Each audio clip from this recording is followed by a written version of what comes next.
C.S. 루이스라고 하는 그 유명한 문학가가 있습니다. 기독교 문학가인데요. 이분이 일화 중에 절벽 아래의 집이라고 하는 일화가 있는데 그 일화에 보면 이렇습니다.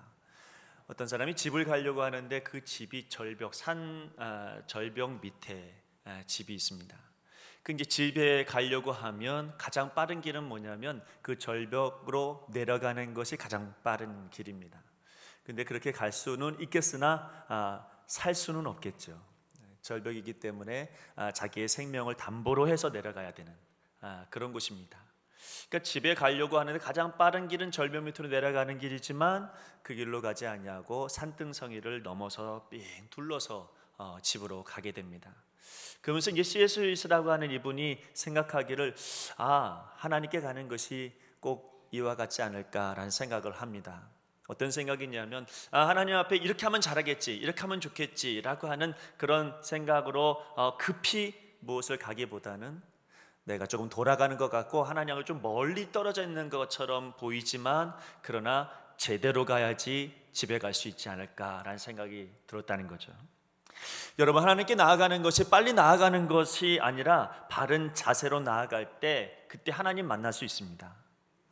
가까이 간다라고 하는 것은 어떤 물리적인 거리, 그것을 이야기하는 게 아니라 마음의 거리요, 영혼의 거리를 이야기합니다. 그래서 하나님께 가까이 간다라고 하는 것은 내 마음의 거리를 아주 바르게 갈 때, 그때 비로소 우리 하나님을 온전히 만나게 되는 거죠. 내가 하나님 만나고 싶다. 그래서 여러분 급하게 아무 어떤 바른 자세가 아닌 그런 마음으로 갈 수 없다는 것입니다. 자, 12의 혈루증 앓던 여인이 있었습니다. 여러분 잘 알고 있는 성경의 이야기입니다. 12의 혈루증을 앓고 있었던 이 여인이 예수님이 지나가실 때에 그때 예수님의 옷자락을 잡습니다. 예수님을 만지는 거죠. 그때 많은 사람들이 예수님을 밀치고 예수님을 만지기도 하고 악수하기도 했을 거고 때로는 어떤 사람은 껴안기도 했을 수도 있습니다.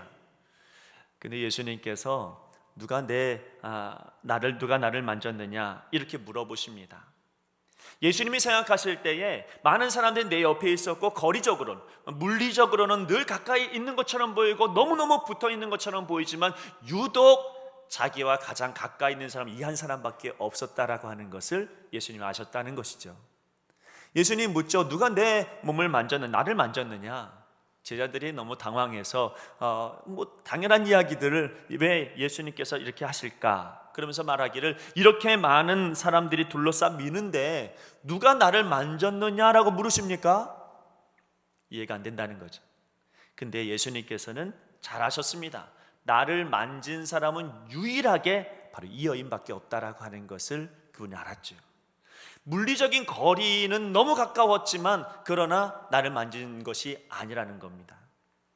여러분, 그 많은 사람 중에 오직 이 여인만 주님과 가까이 있었습니다. 하나님과 가까이 있는다라고 하는 것은 하나님과의 영혼의 만남이 있을 때 비로소 가까이 있는 것으로 우리 하나님께서는 여기신다는 이야기입니다. 자, 그런데요, 아벨라 테레사라고 하는 우리가 잘 알고 있는 수녀는 뭐라고 이야기했냐면 우리 하나님은 나에게 가까이 계시는 것, 내가 나에게 있는 것보다 더 가까이 계시는 분이 하나님이다 이렇게 말해요. 내가 나를 사랑하는 것보다 더 사랑하는 분이 우리 하나님이다 이렇게 말합니다. 여러분, 하나님은 우리의 생각보다 훨씬 가까이 계십니다. 왜요? 우리 사랑하시니까요. 우리가 하나님의 사랑을, 하나님의 은혜를, 하나님께서 어디 계신지를 느끼지 못하는 것이 문제지, 우리 하나님은 우리를 너무 사랑하시기 때문에 우리보다 우리에게 더 가까이 계신 분이 우리 하나님이십니다. 문제는 하나님께 있지 않아요. 바로 나에게 있지요. 내가 하나님과 너무 가까이 있지 못하고 너무 많은 것에 내 마음을 빼앗겼고요. 그리고 너무 다른 많은 것에 가까이 있었더란 말이죠. 그것에 가까이 있다가 보니까 하나님과 우리가 등질 때가 많습니다. 부부가 서로 사랑하면 그러면 여러분 언제든지 함께 있기를 소망합니다. 밥을 먹어도 좀 가까이 붙었으면 좋겠고 산책을 해도 좀 같이 걸어갔으면 좋겠고 산책을 할 때 손도 좀 잡고 싶고 여러분 그렇게 사랑이라고 하는 것은 아주 여러분 우리를 밀접하게 가깝게 만듭니다. 요즘 가정 법원이 바쁘답니다. 왜냐하면 이 질병 때문에, 코로나 질병 때문에, 그래서 남편이 처음으로 이제 일을 안 나가고 집에 있으니까 처음엔 참 좋았는데 시간이 지나면 지날수록 남편이 점점 멀어졌으면 좋겠다, 이런 생각을 가지기 시작했다는 거. 어린아이들이 학교를 안 다니니까 처음에는 이 아이들하고 어떻게 잘 놀아줄까? 어떻게 재밌게 해줄까? 그러다가 시간이 지나니까 이 아이에게 이제 말을 안 듣거든요. 그러니까 이제 폭력을 행사하기도 하고, 그래서 가정법원이 바쁘답니다. 자, 여러분, 이리 좀 가까이 와봐 라고 하는 것과 좀 멀리 좀 떨어져, 이렇게 이야기하는 것, 거리의 문제지만 이 거리의 의미는 분명히 무엇을 의미하고 있냐면 사랑을 의미하고 있을 겁니다. 사랑하면 가까워지는 것이고 미워하면 멀어지는 것이죠. 그래서 하나님께서 우리가 생각하는 것 이상으로 가까이 계시다라고 하는 그 증거는 뭐냐면 예수님입니다. 하나님께서 우리를 너무 사랑하셔서 예수님을 보내주셨고, 예수님께서 죽으시고 부활하셨지요. 우리 때문에, 우리를 사랑하셔서. 그래서 여러분, 우리 하나님은 우리가 생각하는 것보다 훨씬 더 가까이 계십니다. 여러분, 믿으시기를 바랍니다. 만약 하나님이 내게 너무 멀게 느껴지신다고 한다면 그건 하나님께서 멀리 계신 것이 아니라 내가 등을 돌렸기 때문입니다. 하나님은 언제나 가까이 계십니다. 오늘 성경 말씀을 보니까 다윗이라고 하는 사람이 하나님께서 가까이 하심에 대하여 얼마나 감격하고 얼마나 은혜를 받고 얼마나 감동을 해서 하나님을 예배하는지 모릅니다. 그러면서 그렇게 가까이 하시는 하나님을 만나게 되는, 그 가까이 하시는 하나님을 만나게 되는 전제 조건을 설명하고 있는데요, 그게 뭐냐면 진실입니다. 진실한 자에게 하나님께서 가까이 하신다는 겁니다. 자, 성경에 뭐라고 이야기합니까? 진실하게 간구하는 모든 자에게 가까이 하시는도다. 쉽게 말해서 누구보다 우리를 사랑하시고 우리를 위하시는 우리 하나님께서 지극히 가까운 위치에 우리 곁에 계심에도 우리의 간구가 그분에게 들려지지 않는 것 같고, 우리가 이야기하고 있는 것이 하나님 앞에 전혀 전달되지 않는 것처럼 느끼는 이유는 뭐냐면 우리가 진실하지 못할 때 그렇다는 것입니다. 우리의 목소리가 진실하지 못하다면 하나님을 등지고 소리쳐 외치는 것과 똑같습니다. 그만큼 진실이라고 하는 것은 하나님께서 가까이 하시는 데 있어서 축복의 통로입니다. 오늘 여러분, 이 말씀을 들으면서 다른 거 다 잊어버려도 좋으는데, 그런데 여러분, 진실하기로 작정하는 우리 모두가 되기를 간절히 바랍니다. 진실한 자에게, 진실하게 간구하는 자에게 우리 하나님께서 가까이 하십니다. 하나님과의 관계 속에서 진실을 빼놓고 무엇을 이야기할 수 있겠어요? 하나님과의 관계 속에서 진실 빼놓고 내가 하나님과 가까이 있다? 여러분, 이건 절대로 있을 수 없는 일이죠. 진실해야 하나님과 가까이 있을 수 있습니다. 어떻게 하면 여러분 진실하게 하나님 앞에 간구하는 자가 될 수 있을까요? 어떻게 하면 진실하게 간구하는 겁니까? 종교개혁가 그 칼빈이라고 하는 분이 이 부분에 대해서 아주 명확하게 설명했는데요, 뭐라고 이야기하냐면 이렇습니다. 사람들은 거의 모두가 자기 나름대로 창안한 간구법으로 멋대로 간구함으로써 하나님께 진실하게 간구하는 법을 가르치고 모독하고 있다. 사람들은 그들의 마음이 자존심이나 분노로 가득 차 있는 상태에서 때로는 냉담한 태도로 하나님께 의지하거나 심지어 기도를 하긴 하되 오히려 하나님을 타이르려고 하면서도 하나님이 그들의 소원을 들어주지 않는다고 불평한다. 그래서 사람들은 간구와 불평을 같은 것이라고 여기고 신앙과 위선을 동일시 여긴다. 이게 우리의 문제다.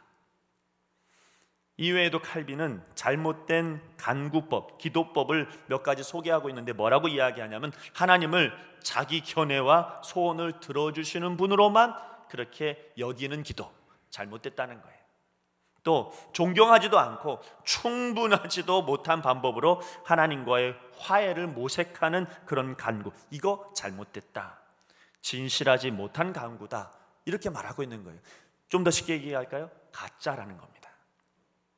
하나님 앞에서 우리가 가짜의 모습을 보여서는 하나님께서 가까이 하실 수 없을 뿐만 아니라 하나님께서 우리의 기도에 응답하실 수도 없다는 이야기죠. 쉽게 말해서 마음에 이중적인 마음을 품고 하나님 만나고자 한다면 하나님을 만날 수 없다는 이야기입니다. 여러분, 아주 쉬운 겁니다. 생각해 보십시오. 우리가 믿는 하나님은 누구보다 진실합니다. 여러분, 우리가 믿는 하나님은 누구보다 거룩하십니다. 그렇기 때문에 우리가 믿는 겁니다. 그렇기 때문에 우리가 그분을 의지하는 거죠. 정반대는 여러분, 거짓이요, 불신이요, 불평이요, 원망이요, 교만이요, 모든 부정적인 것들은 하나님과 최대한 멀리 있는 것입니다. 하나님이 이런 것들 사이에 언제나 끝에 계십니다. 여러분, 우리 놀이터에 가면 시소라고 하는 것이 있죠. 시소를 타면 여러분, 내가 그 시소의 한가운데 딱 섰다고 한번 생각해 보십시오. 이쪽은 하나님입니다. 그러면 하나님 바라보면서 가면, 그러면 무게중심이 하나님 쪽에서 쏠리게 되어져 있어요. 그러나 여러분, 내가 부정하고 내가 불평하고 교만하고 내가 하나님 앞에 위선적인 삶을 살아가게 되어지면 자꾸 하나님과 멀어져서 무게중심은 저 반대편으로 돌아가게 되어져 있습니다. 여러분, 하나님을 바라보면, 진실하신 우리 하나님을 바라보면, 그러면 우리는 불평할 수 없습니다. 그러나 여러분, 우리가 부정적이고 불평하고 교만하는 마음들이 우리 마음에 가득하면 하나님 온전히 볼 수가 없습니다. 절대로 같이 있을 수 있는 것이 없어요. 중간이 없습니다. 세상은 말합니다. 세상은 언제나 중간으로 살라고 이야기하고, 대충 살라고 이야기하고, 어중간하게 살라고 우리를 유혹합니다. 그러나 절대로 그렇지 않습니다. 하나님은 진실하십니다. 조금도 흠이 없는 진실하시고 거룩하신 분이십니다. 우리가 믿는 하나님은 절대로 중간의 하나님이 아니십니다. 진실하신 하나님이죠. 거룩하신 하나님이죠. 우리는 그 하나님을 믿는 것이지, 여러분 대충 믿으려고, 여러분 어중간하게 믿으려고 그렇게 여러분 우리 하나님 바라보는 게 아닙니다. 따라서 우리의 간구가 진실하지 못한 그런 간구라고 한다면 우리는 하나님께 인정받을 수 없을 뿐만 아니라 우리의 기도는 그저 하나님 앞에서 보여질 때는 꽹과리 소리처럼 들려질 수도 있습니다. 불평하고 원망하며 조급해하고 믿음 없으며 한결같지 않은 마음으로 간구하면 그 간구에 열매를 얻고자 하는 일은 헛된 일입니다. 우리는 말씀을 통해서 기도에 대한 이야기를 참 많이 들어요. 그 중에 여러분, 우리가 가장 기억에 남는 아마 기도의 말씀은 이런 말씀일 겁니다. 야고보서 4장 3절 말씀에 보면, 구하여도 받지 못함은 정욕으로 쓰려고 잘못 구하기 때문이다. 그렇다면 내 정욕대로 구하는 기도는 뭡니까? 내가 정욕대로 구해서 받지 못하는 그 정욕대로 구하는 기도는 뭘까요? 자, 내가 돈이 필요해요. 돈이 너무 필요합니다. 그래서 하나님 앞에 기도했습니다. 하나님, 나에게 돈을 좀 주십시오. 그렇게 하나님 앞에 간구할 때 그 돈을 구하는 것이 내 정욕대로 구하는 것일까요? 그럴 수도 있고 그렇지 않을 수도 있습니다. 내 사업장에 뭐가 문제가 있습니다. 이 문제를 하나님 해결해 주십시오. 내 사업장의 문제를 빨리 속히 해결해 주세요 라고 하나님 앞에 기도하는 것이 내 정욕대로 구하는 것일까요? 그럴 수도 있고 그렇지 않을 수도 있습니다. 내 기도 제목 때문에 정욕에 여러분 좌지우지 되는 게 아니라요, 내 마음의 문제입니다. 내 마음이 진실하냐?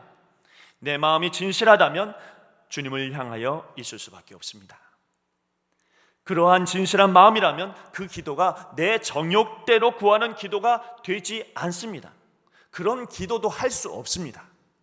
내 마음이 진실한데 하나님을 바라보고 있는데 여러분, 어떻게 내 정욕대로 구하는 마음으로 바뀌어질 수 있을까요? 그럴 수 없습니다. 하나님 바라보며 진실한 사람은 그 기도가 어떤 기도의 제목이 되었든 그것은 하나님 앞에서입니다. 반대로 여러분, 진실하지 않는다면 자기 욕심으로 가득하고 이기적인 마음으로, 교만한 마음으로 가득하다면 아무리 선한 것처럼 기도한다 할지라도 그 기도는 하나님께 인정받을 수 없는 기도죠. 왜냐하면 하나님과 등지고 있으니까요. 기억하셔야 됩니다. 하나님은 진실하게 간구하는 모든 자에게 가까이 하시는 분이십니다. 오늘 다윗의 고백을 통해서 우리는 확실히 알 수 있는 한 가지가 있습니다. 뭐냐면 하나님께서 가까이 하시는 것이 복이다. 이거는 불변입니다. 진리입니다. 하나님께서 가까이 하시는 것이 우리에겐 유일한 복입니다. 믿으십니까? 여러분, 우리가 무엇을 해서 내가 이렇게 해서 복이 받는다가 아니라 그보다 더 중요한 것은 하나님이 나와 가까이 하신다라고 하는 것, 그게 내게 최고의 복입니다.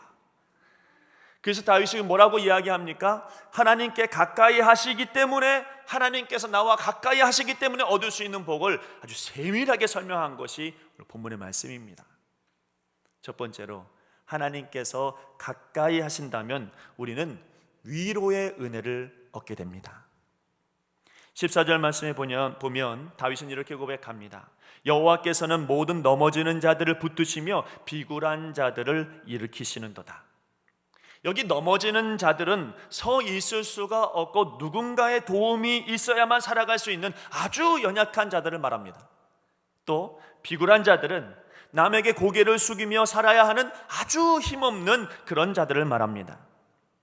그러니까 이렇게 힘없고 고난받고 아무도 도와줄 사람이 없는 것처럼 느껴지는 그 순간에 우리를 위로해 줄 수 있는 분은 하나님밖에 없다는 것입니다.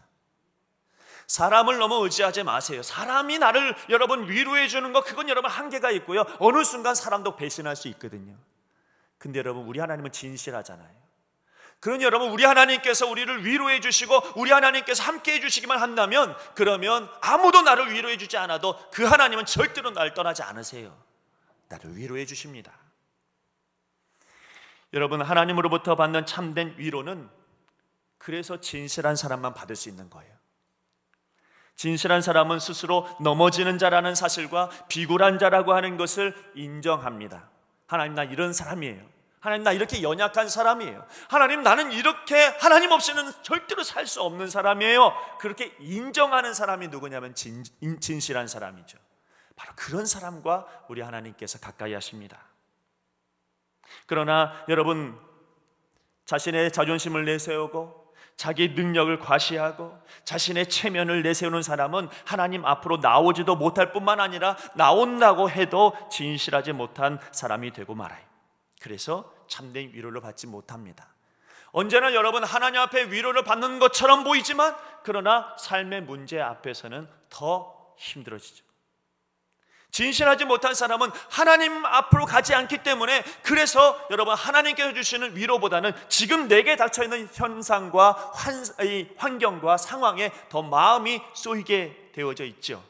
그래서 여러분, 진실하지 못한 사람은 참된 위로를 받지 못합니다. 그래서 어느 순간에도 두렵죠. 어느 순간에도 염려가 되죠. 그런 고통에서 도저히 헤어나오지 못하는 이유는 뭐냐면 진실하지 못하니까요.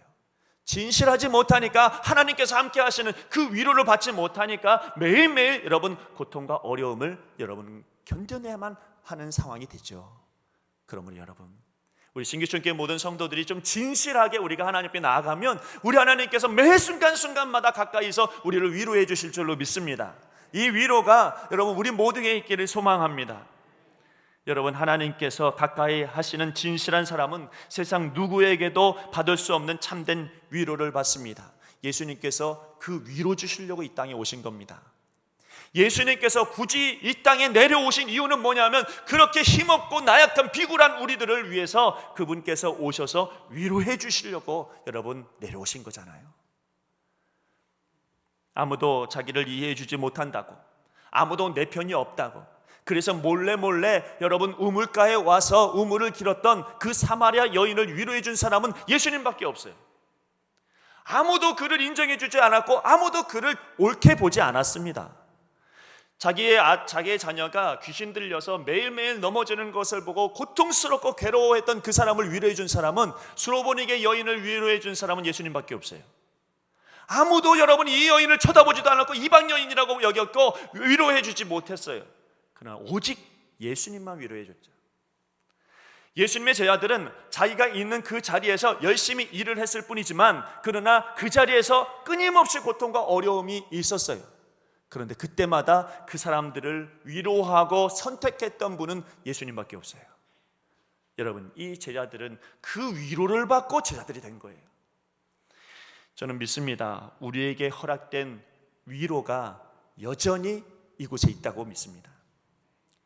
여전히 우리 주님께서 우리와 함께 하시고 하나님께서 우리와 가까이 하시기만 하면 우리는 매 순간마다 위로함을 받고 여러분 이겨내고 견뎌낼 수 있으리라 믿습니다. 그러므로 우리 진실해야 됩니다. 진실하게 간구하는 모든 이들의 위로에 하나님께서 가까이 하시기 때문입니다. 또한 하나님께서 가까이 하신다면 하나님께서는 모든 것을 책임져 주시고 모든 것을 은혜로 바꾸십니다. 17절 말씀을 보면 여호와께서는 그 모든 행위에 의로우시며 그 모든 일에 은혜로우시도다 그랬습니다. 진실은요 꼭 멀리 돌아가는 것 같아요.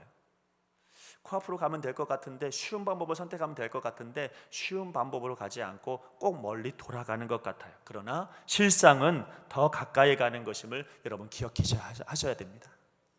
요한복음 16장 7절 말씀에 그러나 내가 너희에게 실상을 말하노니 내가 떠나가는 것이 너희에게 유익이라. 내가 떠나가지 아니하면 보혜사가 너희에게로 오시지 아니할 것이요 가면 내가 그를 너희에게로 보내리니. 예수님께서 죽으시고 부활하시고 승천하시고 멀리 가셨을 때에 제 아들의 마음은 나를 누가 위로해 주지? 나와 함께 하신 분이 떠나가 버렸으니 이제는 어떻게 해야 되지? 너무 멀리 계신 것 아닙니까? 여러분 그렇게 괴로워하고 있을 때에 예수님 말씀하시는 겁니다. 실상은 내가 떠나가는 것이 너에게 유익이다.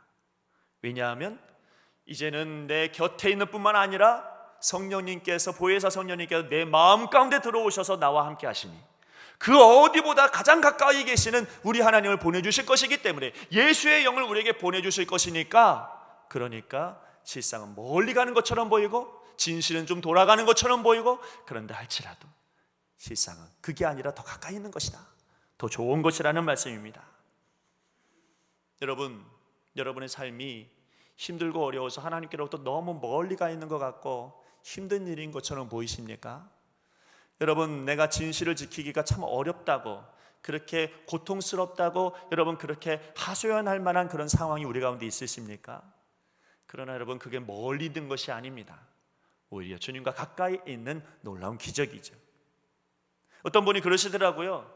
여러분, 어떤 목사님이 이렇게 말씀하시더라고요. 자기가 60년 살았는데 60년 동안 가장 큰 부흥의 시기가 나는 지금이라고 생각한다 그러더라고요.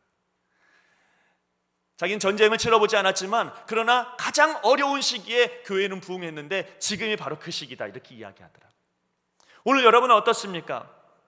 요한계시록 2장 9절 말씀에 보면 내가 내 환난과 궁핍을 알거니와 실상은 내가 부요한 자니라. 서머나 교회에 주시는 주님의 말씀입니다.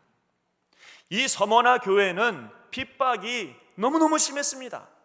핍박이 심하니까 더불어 뭐가 왔냐면 가난이 왔습니다. 여러분, 누가 보더라도 이 서머나 교회를 보면 안타까울 뿐입니다. 여러분, 이 서머나 교인들은 그럼에도 불구하고 진실하게 주님 바라보면서 섰습니다. 그리고요, 여러분, 많은 사람들이 볼 때에 이 서머나 교회는 정말로 하나님께로부터 버림받은 것처럼 보여지는 그런 교회였습니다. 근데 주님 말씀하십니다. 실상은 네가 부요한 교회다. 하나님과 멀리 가는 것 같은 고난이 오히려 하나님과 더 가깝게 가는 것이라는 것입니다. 분명히 진실한 삶을 살아가는 것은 은혜롭지 않은 일 같아도 하나님께서는 가까이 하셔서 모든 일을 은혜로 바꾸시고 복으로 바꾸십니다. 또 하나, 하나님께서 가까이 하시면 우리의 소원은 분명히 이루어집니다. 물론 여기에도 진실한 마음의 자세가 필요하죠. 또 여러분, 하나님께서 가까이 하시면 하나님은 보호해 주시고 악인들은 다 멸하실 것이라고도 약속하십니다. 사실 이 말씀은 지금 우리의 삶 가운데의 소원과 보호하심과 마귀와의 싸움에서의 승리를 보장해 주는 그런 말씀이기도 하지만, 여러분, 이 말씀 안에는 종말론적인 말씀도 포함됩니다. 주님 오시는 그 마지막 때가 되어지면 우리를 그토록 괴롭혔던 그 마귀의 세력들을 짓밟아 이기겠다라고 하는 주님의 메시지가 오늘의 말씀입니다. 어떤 사람에게 이런 놀라운 기적이 일어날까요? 진실한 사람에게, 하나님 앞에 진실한 사람에게 하나님은 이러한 약속을 우리에게 주시는 것입니다. 이 또한 진실한 사람이 받는 은혜요, 복입니다. 진실한 사람에게 승리의 하나님께서 가까이 하시기 때문입니다. 저는 다윗을 참 좋아합니다. 다윗을 좋아하는 이유가 여러 가지가 있지만 그 중에 하나는 뭐냐면 이 사람은 어딜 가도 당당합니다. 여러분, 골리앗 앞에서 이 사람이 얼마나 당당합니까? 3m나 되어지는 그 거대한 사람 앞에서 유일하게 당당했던 사람은 다윗밖에 없습니다. 자기를 죽이려고 수없이 노력했던 사울왕 앞에서 이 사람 당당합니다. 여러분, 그런데 이 사람이 하나님의 법궤를 받아들일 때 자기가 옷이 벗겨지는지도 모르고 춤을 추면서 하나님을 찬양했죠. 여러분, 많은 사람들이 비아냥거렸을 것이고 특별히 그의 아내도 여러분 아주 비꼬면서 이야기를 했습니다. 그런데 다윗은 당당합니다. 그래도 당당합니다. 왜 그렇습니까? 그건 진실하니까요. 진실하니 당당합니다. 그러니 여러분 하나님께서 인정해 주십니다. 그러니 여러분 사람도 인정합니다. 다윗의 일생을 보면 다른 사람들이 이해할 수 없는 역사가 몇 가지가 있는데 그 중에 하나는 사울 왕을 죽일 수 있었음에도 불구하고 안 죽였다는 사건입니다. 여러 번 죽일 수 있었으나 그러나 죽이지 않고 여러분 다윗은 살려줍니다. 왜 그럴까요? 그는 하나님 앞에 진실하거든요. 그래서 여러분 어쩌면 사울 왕을 지금 죽이는 것이 그가 왕이 되는 데 있어서 가장 빠른 길일 수도 있습니다. 그러나 그는 하나님 앞에 진실하니 여러분 죽이지 않습니다. 돌아가는 것 같습니다. 멀리 돌아가는 것 같습니다. 그럼에도 불구하고 그는 진실하니 바르게 갔습니다. 그때에 하나님께서 인정하시는 왕이 되었고 사람들이 인정하는 믿음의 왕이 됐고 통치자가 되었지요. 여러분 진실하면 하나님께서 먼저 인정하십니다. 그리고 하나님께서 가까이 하십니다. 여러분의 기도에 능력이 없는 것 같습니까? 그렇다면 진실하십시오. 여러분에게 위로가 필요합니까? 그러면 진실합시다. 여러분, 여러분에게 세상으로부터의 당당함과 사람들로부터 인정함을 좀 받고 싶습니까? 그러면 하나님 앞에서 먼저 진실하시길 바랍니다. 세상은 여러분 우리를 끊임없이 본성으로 돌아가게 만들고 진실하지 못하게 만듭니다. 그러나 진실은 역행하는 삶을 살아가는 것입니다. 본성대로 살아가는 것이 아니라 여러분 그런 삶을 거부하는 것이 진실입니다. 우리의 본성은 하나님을 등지고 나아가는 것이지만 그걸 거부하고 하나님께로 나아가려고 노력하는 것이 진실입니다. 여러분 그 진실함에 하나님의 음성이 들립니다. 그 진실함에 하나님의 역사가 드러납니다. 점점 세상은 가짜가 많아질 겁니다. 진짜가 드물어질 겁니다. 그러나 하나님은 마지막으로 향할수록 진실한 자를 찾으십니다. 마지막은 더욱 진실한 자가 드러나게 될 것입니다. 수없이 많은 사람들이 가짜를 만들어낼 겁니다. 수없이 많은 사람들이 가짜 신앙을 드러낼 겁니다. 그러나 마지막에 가면 갈수록 진실한 자가 드러날 겁니다. 진실한 자가 하나님 앞에 선택될 겁니다. 왜냐하면 진실한 자에게 하나님께서 가까이 하시기 때문입니다. 주님께서 이제 가까이 오시는 그 순간이 되어질 때에 누구를 찾으실 것 같습니까? 주님께서 가까이 오시는 그 순간에 누구를 원하실 것 같습니까? 마지막 때에 진실한 자가 드러나게 되고 진실한 교회가 세워질 겁니다. 여러분 우리 교회가 이 마지막 때에 진실한 교회가 되기를 원합니다. 이 마지막 때에 진실한 하나님의 성도들이 되기를 간절히 바랍니다. 그래서 하나님께서 예수님께서 이 땅에 오실 때에 마지막 때에 쓰임받는 하나님의 교회가 되기를 간절히 바랍니다. 위선적인 건 안 됩니다. 가짜는 안 됩니다. 진짜만이 여러분 하나님 앞에 쓰임받는 교회요 성도가 될 줄로 믿습니다. 기도하겠습니다. 하나님 아버지, 우리 모두가 진실한 하나님의 사람들이 되기를 소망합니다. 아버지 하나님과 등진 것이 아니라 하나님이여 이제는 우리의 기도가 우리의 고백이 하나님 앞에 진실하여 그래서 하나님께서 위로해 주시고 힘 주시고 승리케 하시는 놀라운 기적이 우리 가운데 보여지게 하시고 경험되게 하여 주옵소서. 감사하며 예수님의 이름으로 기도하옵나이다. 아멘.